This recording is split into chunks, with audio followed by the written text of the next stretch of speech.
Hello everybody, Cone Dodger here, continuing on our Japanese engine recreation miniseries, and also continuing on in the realm of the Honda. Had some pretty good responses to last episode doing the B16A and B16B. I got some good tips and some thumbs up, and I appreciated all that. Going to move on just a little bit today, and in fact just 0.2 liters on to the B18. I'm going to do what's referred to as the LS motor, which is actually the B18 B1. Going to do the B18 C1, which was the motor found in the US Integra GSR. And lastly, I'm going to do the B18 C5, which was the Integra Type R US/Canadian motor. There's like 8 other variations of the B18. I decided to pick these 3 because they they're kind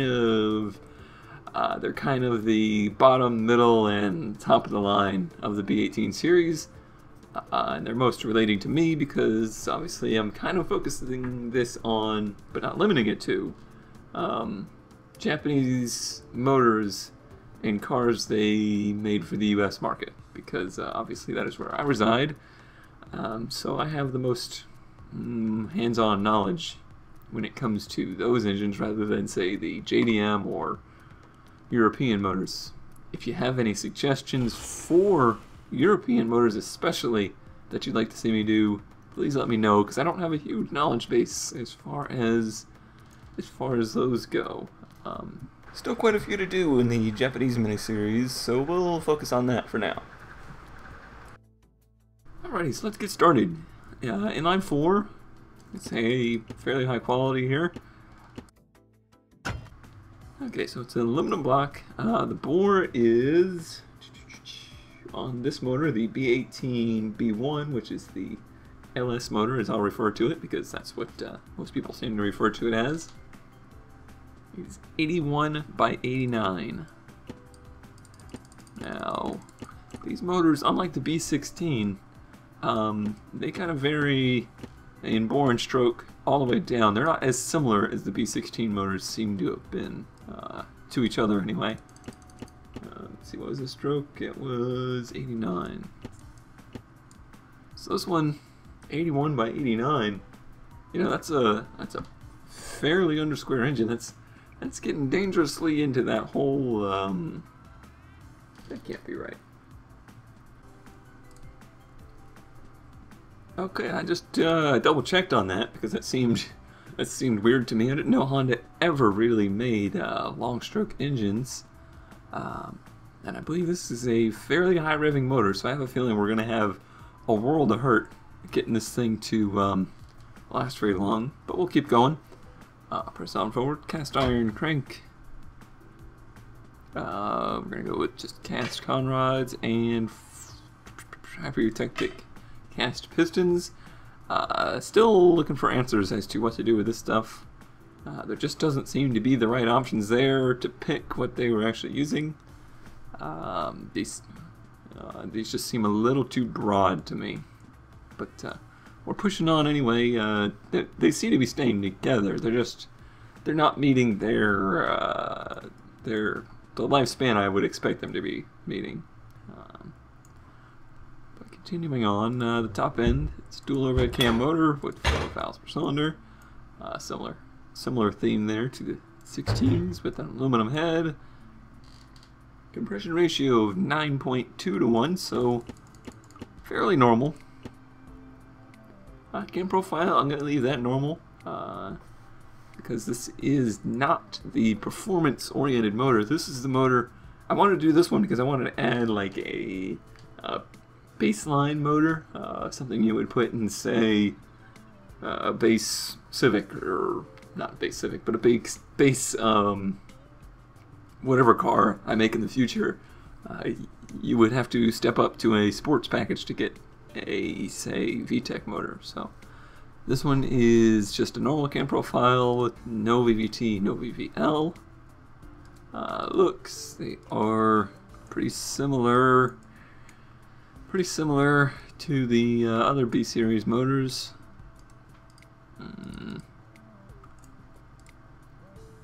Not that one, but this one. I'm gonna go with that wrinkle black. There we go. Obviously, this is naturally aspirated. Fuel system is injection with multi-point. So always a point where I remember the year.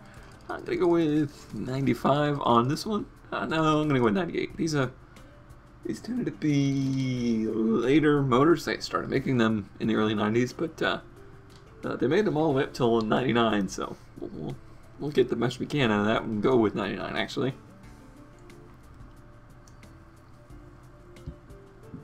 And the Integra, in fact, actually made this motor up until 2001. So I think 99 is a good safe number to go with for now.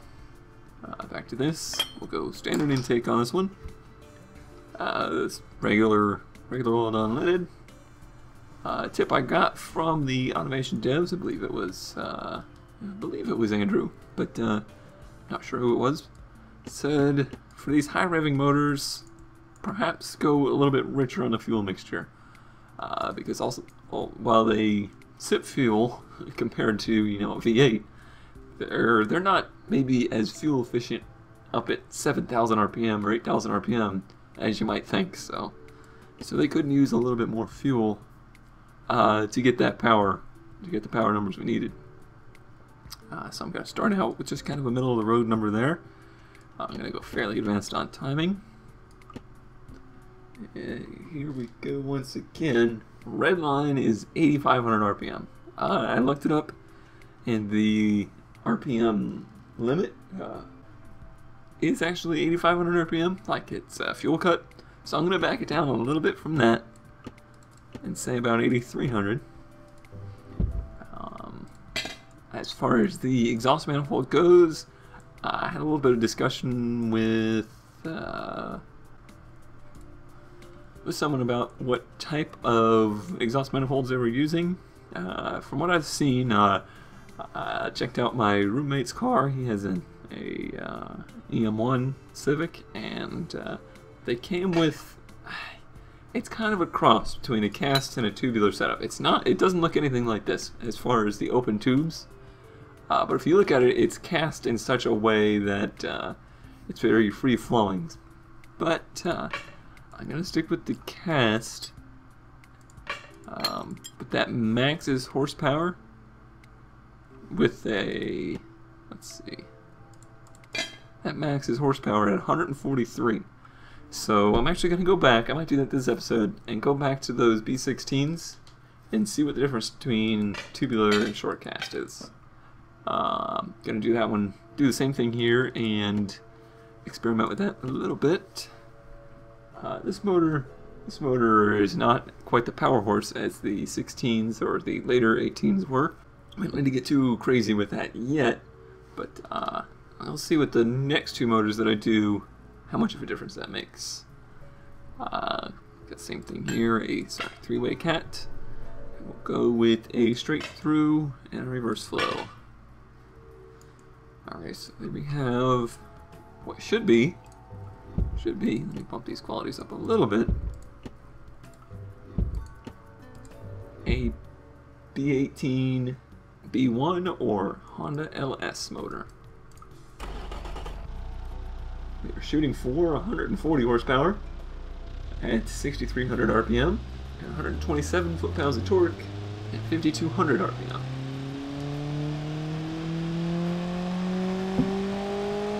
Boy, we're right about there on torque, but horsepower didn't quite get up there. And that's strange. It gave me a huge chart here, as if it was going to. I kind of expected that. We're going to ignore that for now. That leads me to believe something was limiting it. And it wasn't octane. Is it the exhaust? Was it that fuel mixture was running too rich, perhaps? I don't know. Not enough cam profile. We'll try a couple little things first. Now my charts come down, so I wonder if maybe it's Wonder if we're having knock issues.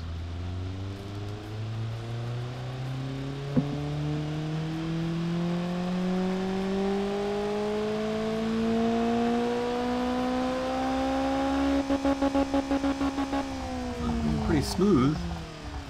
I didn't noticeably hear any knock, but and I didn't see any either. Very peculiar.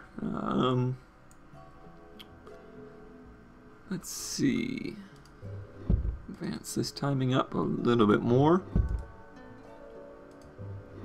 There's not too much crazy stuff I can do here. Performance intake. Let's see if we can get up to 140.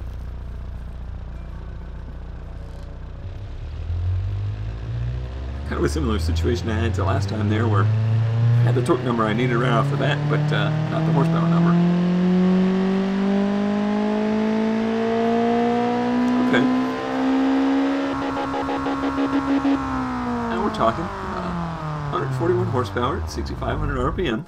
That's a little bit more and a little bit later, so I can maybe go back a step or two on the cam profile. And I think I'm going to just increase our fuel system quality. Let's see if perhaps we get the same numbers. Nope. It really liked that 50 cam profile, apparently.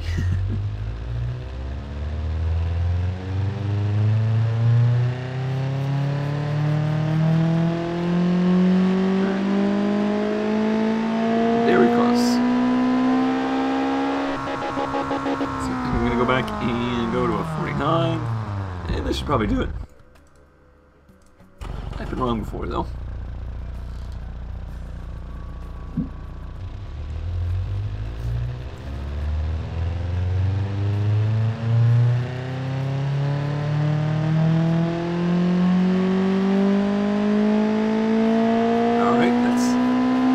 Hitting the nail on the head there. 140 horsepower.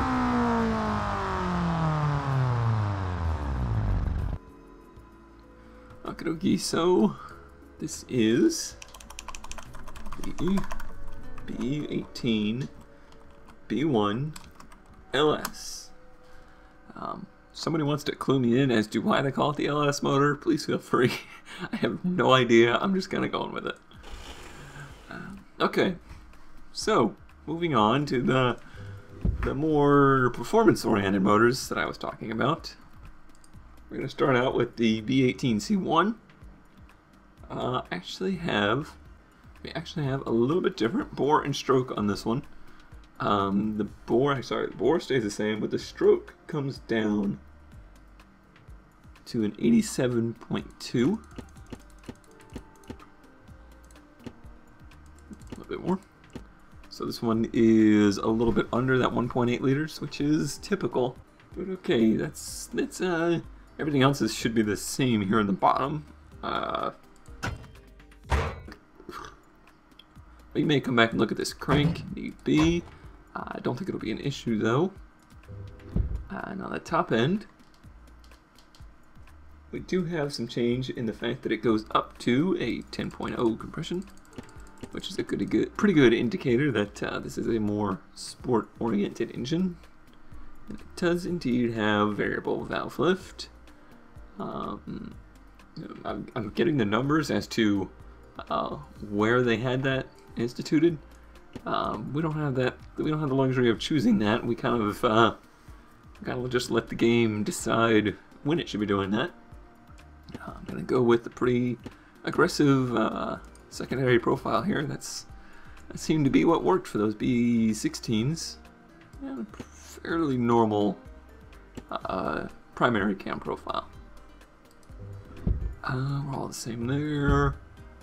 Let's see, rev limit. Oddly enough, this motor has a lower RPM limit, even though it's a little bit shorter stroked. We're going to limit it because fuel cut is at 8,200, so we're going to limit it to 8,000.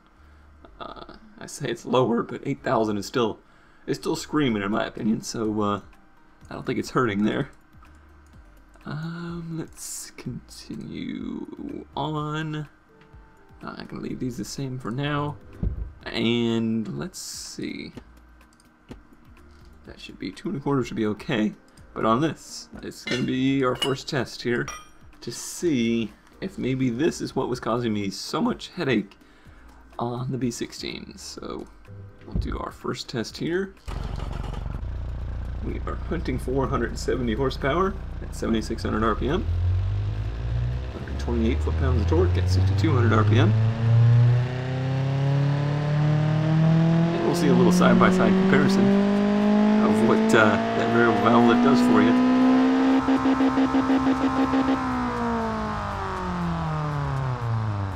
And the answer was too much. It did too much.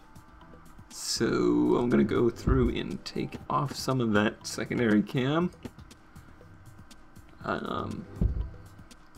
Just to try and get numbers a little bit more in line. Only 170 horsepower is what we're looking for. And quite a bit earlier too, we were looking for it at 7,600. And now we're getting that kind of arc. Still a little too high and a little too late, so I'm going to come back just a little bit more on that.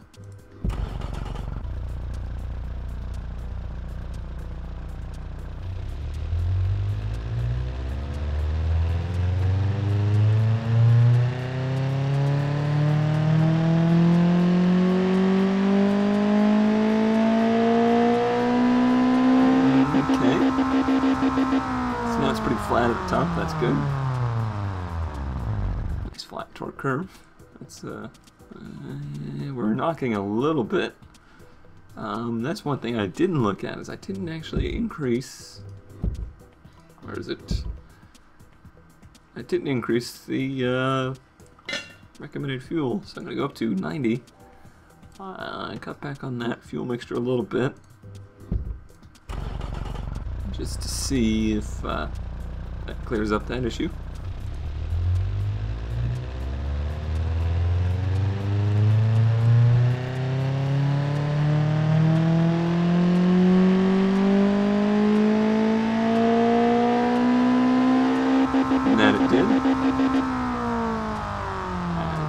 Because it was much cleaner up on top. Yep, and our octane is all in line. Still a little bit later than I'd like, but I want to test this exhaust manifold. So let's just put the tubular on there and compare them side by side. If it gains magically 5-10 horsepower, I know I need to go back and change those B16s.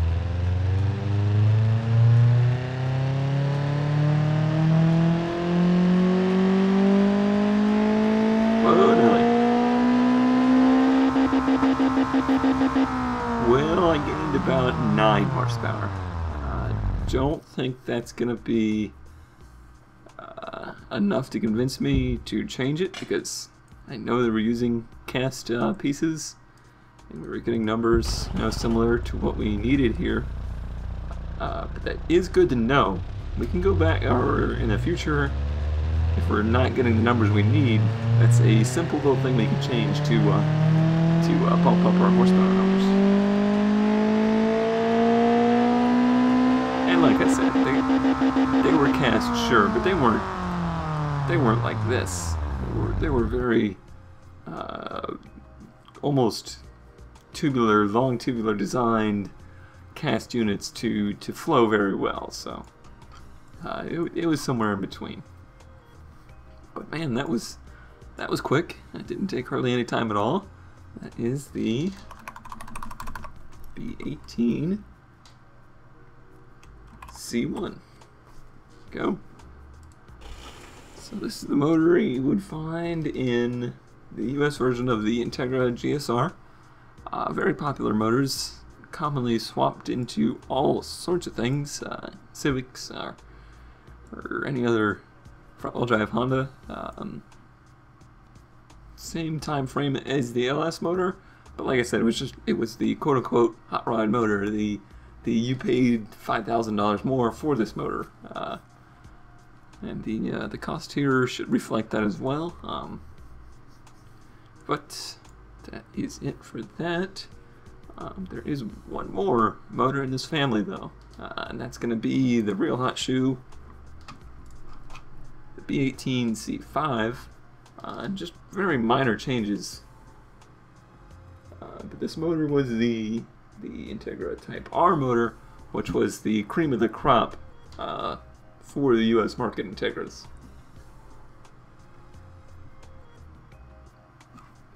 So let's go to the top end. We're going to increase compression all the way up to 10.6.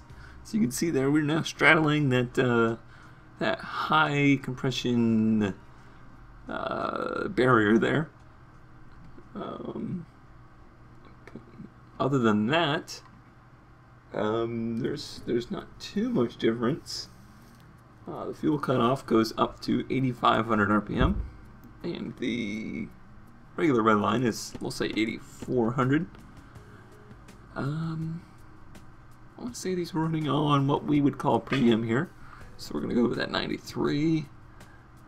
Bump timing all the way, and I'm going to go with the tubular setup on this one. Like I said, this was the cream of the crop. This was the real high performance motor. They were squeezing 200 horsepower at 200 horsepower at 8,000 RPM and 130 foot-pounds of torque at 7,500 RPM. So there's no joke here. 200 horsepower out of 1.8 liters. Let's see if we can do it.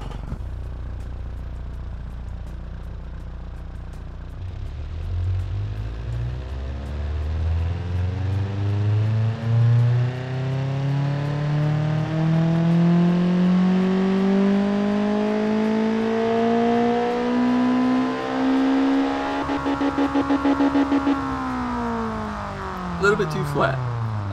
Looks like I could go a little bit more aggressive on that secondary cam profile. We saw with that last motor just what that does. That should give us a real good bump up here on the top.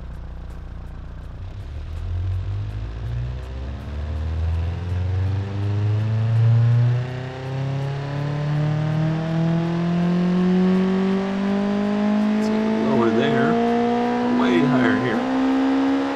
We're not quite there though. I'm actually going to bump the base cam as well as the secondary. I'm going to increase the quality up here and on the fuel system as well. Like I said, they were putting a lot of effort into these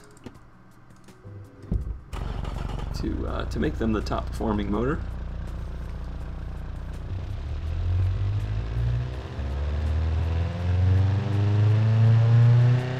As far as I know, up until then, this was Honda's highest output motor as far as force motors go. Feel free to correct me on that. I'm not 100% sure, but I'm pretty sure that it was.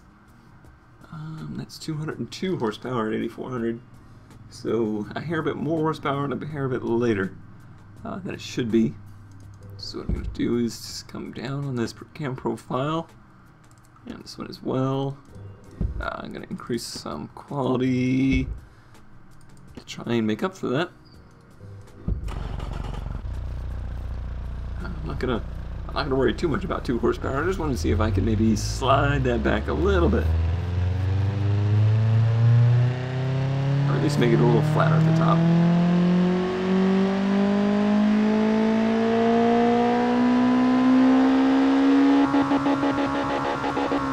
Pretty much identical.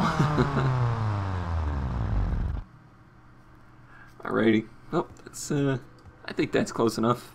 202 horsepower, 144 foot-pounds of torque, so a little higher on torque than we were showing, but that's not a bad thing. It's a good thing. So this is the B18 C5. There we have it. I think that's the quickest little series of motors I've ever been able to accomplish. Let's go back to our list. We now have a slider for one. But I like how they just happen to all group together too. That works out well. There is our B18 B1 LS, our B18 C1, and B18 C5. If you go there, you got roughly 140, 170, and 200 horsepower. Where's the costs? I think this is it here, and you can see there's about $100 difference between them all, and that's about how it should be. This should be the most expensive to create. Alrighty, so there we have it. I'm not sure yet what is up next. I don't know if I want to go maybe backwards and do some D-series motors, or maybe move on to a different manufacturer. So, but I've gotten lots of suggestions and lots of motors people want to see built. So I'm not running out, that's for sure. I just haven't quite decided where I'm moving next. But in the meantime, my name is Cone Dodger, and thanks for watching.